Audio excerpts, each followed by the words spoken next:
আমাকে অনেকেই জিজ্ঞেস করে যে দাদা আমি সেলফ হেল্প বই পড়া স্টার্ট করতে চাই, কিন্তু আমি কোন বই দিয়ে আমার সেলফ হেল্প বই পড়ার জার্নি স্টার্ট করব সেটা বুঝতে পারছি না। তো চলো আজকে এই নিয়েই কথা হোক। দেখো, সেলফ হেল্প বই হাজারো রয়েছে, যার মধ্যে মাত্র এখন অবধি আমি কয়েকটা বই পড়তে পেরেছি। সেগুলোর মধ্যে থেকেই আমি 3টে বইয়ের কথা আজকে তোমাদের বলবো, যেগুলো দিয়ে তোমরা তোমাদের সেলফ হেল্প বই পড়ার জার্নি শুরু করতে পারো। এই 3টে বই বেছে নেওয়ার পেছনে দুটো কারণ রয়েছে।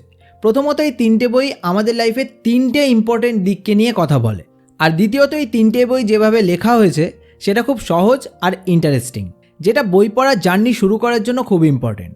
কারণ বই পড়ার জার্নির শুরুতেই তুমি যদি কোনো কমপ্লেক্স বই সিলেক্ট করে ফেলো, তাহলে হয়তো প্রথমেই তুমি ইন্টারেস্ট হারিয়ে ফেলতে পারো। তাই আমার মনে হয় যে বইগুলোতে লেখক খুব সহজভাবে আমাদের বইটার কনসেপ্ট বোঝাতে পেরেছেন, সেই বইগুলোই আমাদের সবার প্রথম পড়া শুরু করা উচিত। তো ভিডিওটা তোমরা শেষ অবধি দেখো। আমি প্রত্যেকটা বইয়ের সম্পর্কে বেসিক কিছু আইডিয়া দেবো, যাতে বইগুলো তোমাদের কিভাবে হেল্প করতে পারে সেই ব্যাপারে তোমাদের একটা ক্লিয়ার ধারণা তৈরি হয়। প্রথম যে বইটার কথা আমি বলবো সেটা একটা ফিকশন, কিন্তু সাথে সাথে সেটা একটা সেলফ হেল্প বইও বটে। আর এই বইটা আমার পছন্দের তালিকায় সবসময় ওপর দিকেই থাকে। এটা হলো লেখক পাওলো কোয়েলোর লেখা দি অ্যালকেমিস্ট। এই বইটাতে লেখক খুব সুন্দর একটা গল্পের মাধ্যমে আমাদের জীবনের কিছু দারুণ শিক্ষা দিয়ে গেছেন। এই বইটা না তোমাদের নিজেকে নিয়ে ভাবতে শেখাবে। বইটার গল্প শুরু হয় একদম সিম্পলভাবে। একজন রাখাল ছেলে নাম স্যান্তিয়াগো, সে প্রতিদিন ভেড়া চড়ায়। এক জায়গায় সে থাকে না, সে বিভিন্ন জায়গায় ঘুরে বেড়ায়। আর সে বারবার একই স্বপ্ন দেখে যে ইজিপ্টের পিরামিডের কাছে কোনো এক জায়গায় ট্রেজার রয়েছে, যেটা সে সেখানে গেলে পাবে। কিন্তু এক্স্যাক্ট জায়গাটা দেখার আগেই বারবার তার ঘুম ভেঙে যায়।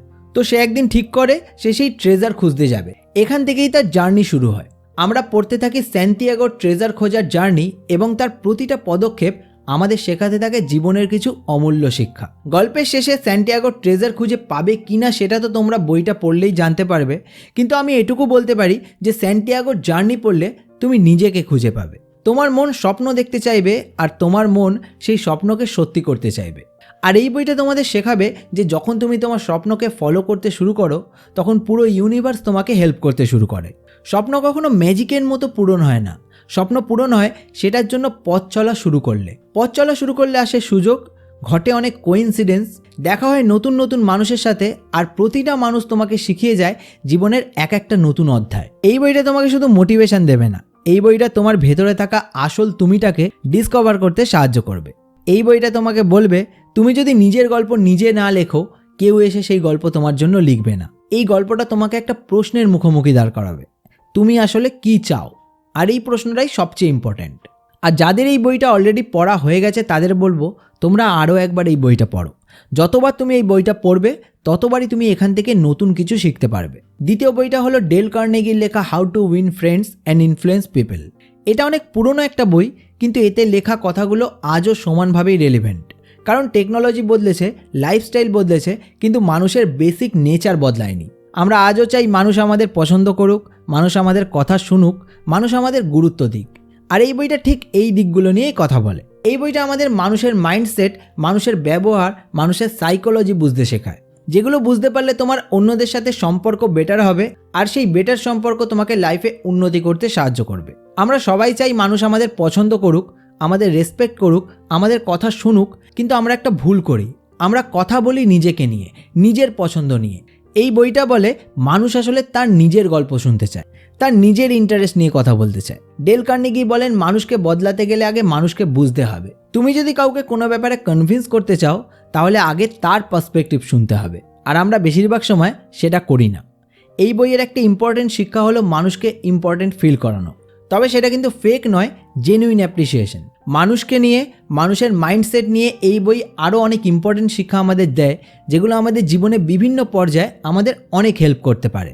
এবং 3 নম্বর বইটা হলো রিচ ড্যাড পোর ড্যাড, যার লেখক হলেন রবার্ট কিওসাকি। অনেকে ভাবে এই বইটা শুধুমাত্র টাকা নিয়ে, কিন্তু না, এই বইটা শুধুমাত্র টাকা নিয়ে নয়। এই বইটা টাকার ব্যাপারে আমাদের মাইন্ডসেট নিয়ে।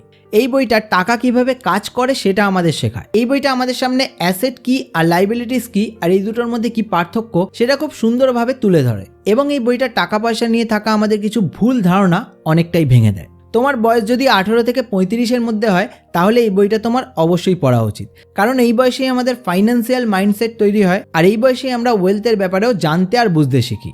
এই 3টে বই তোমাকে জীবনের 3টে খুব গুরুত্বপূর্ণ জিনিস শেখায়। দি অ্যালকেমিস্ট তোমাকে স্বপ্ন দেখতে এবং নিজেকে নতুনভাবে আবিষ্কার করতে শেখায়।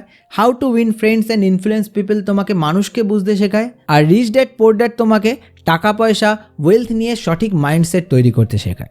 তুমি এর মধ্যে কোন বইটা দিয়ে নিজের সেলফ হেল্প বই পড়ার জার্নি শুরু করতে চাও, কিংবা কোন বই পড়া দিয়ে অলরেডি সেই জার্নিটা তুমি শুরু করে দিয়েছো, কমেন্ট করে কিন্তু অবশ্যই জানিও। আর এরকম ভিডিও আরও দেখার জন্য এই চ্যানেলকে সাবস্ক্রাইব করে রাখতে ভুলো না। ভিডিওটা ভালো লেগে থাকলে একটা লাইক ও শেয়ার করে দিও।